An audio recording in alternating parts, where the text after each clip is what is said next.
दूसरा बाब, मजूसियों की आमद। जब यीशु हेरोदीस बादशाह के ज़माने में यहूदिया के बैतलहम में पैदा हुआ, तो देखो कई मजूसी पूरब से यरूशलेम में ये कहते हुए आए कि यहूदियों का बादशाह जो पैदा हुआ है वो कहाँ है, क्योंकि पूरब में उसका सितारा देखकर हम उसे सजदा करने आए हैं। ये सुनकर हेरोदीस बादशाह और उसके साथ यरूशलेम के सब लोग घबरा गए, और उसने कौम के सब सरदार काहिनों और फकीहों को जमा करके उनसे पूछा कि मसीह की पैदाइश कहाँ होनी चाहिए। उन्होंने उससे कहा, यहूदिया के बैतलहम में, क्योंकि नबी की मार्फत यूं लिखा गया है कि ऐ बैतलहम यहूदा के इलाके, तू यहूदा के हाकिमों में हरगिज़ सबसे छोटा नहीं, क्योंकि तुझ में से एक सरदार निकलेगा जो मेरी उम्मत इसराइल की गल्लाबानी करेगा।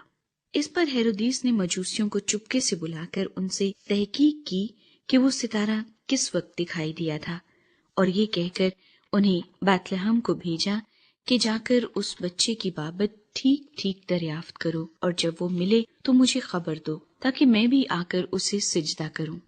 वो बादशाह की बात सुनकर रवाना हुए, और देखो जो सितारा उन्होंने पूरब में देखा था वो उनके आगे आगे चला, यहाँ तक कि उस जगह के ऊपर जाकर ठहर गया जहां वो बच्चा था।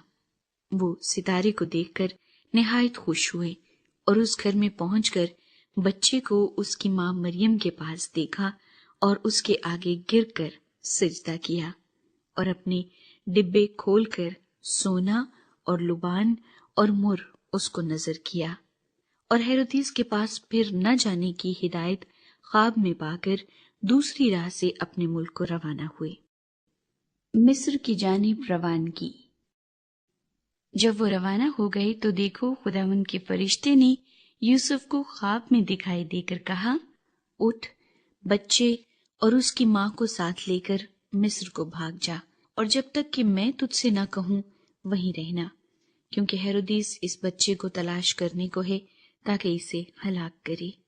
बस वो उठा और रात के वक्त बच्चे और उसकी मां को साथ लेकर मिस्र को रवाना हो गया, और हेरोदीस के मरने तक वहीं रहा, ताकि जो खुदावंद ने नबी की मार्फत कहा था वो पूरा हो कि मिस्र में से मैंने अपने बेटे को बुलाया।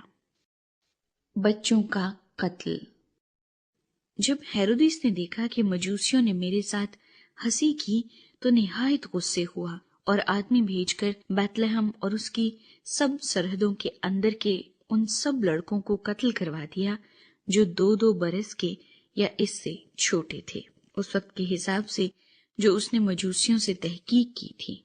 उस वक्त वो बात पूरी हुई जो यिर्मयाह नबी की मार्फत कही गई थी कि रामा में आवाज सुनाई थी, रोना और बड़ा मातम। राखिल अपने बच्चों को रो रही है और तसल्ली कबूल नहीं करती, इसलिए कि वो नहीं है। मिस्र से वापसी।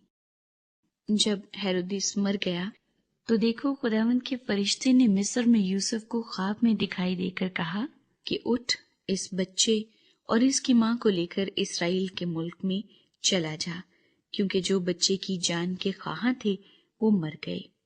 बस वो उठा और बच्चे और उसकी मां को साथ लेकर इसराइल के मुल्क में आ गया। मगर जब सुना कि अरखलाउस अपने बाप हेरोदीस की जगह यहूदिया में बादशाही करता है तो वहां जाने से डरा, और ख्वाब में हिदायत पाकर गलील के इलाके को रवाना हो गया, और नासरत नाम एक शहर में जा बसा, ताकि जो नबियों की मार्फत कहा गया था वो पूरा हो कि वो नासरी कहलाएगा।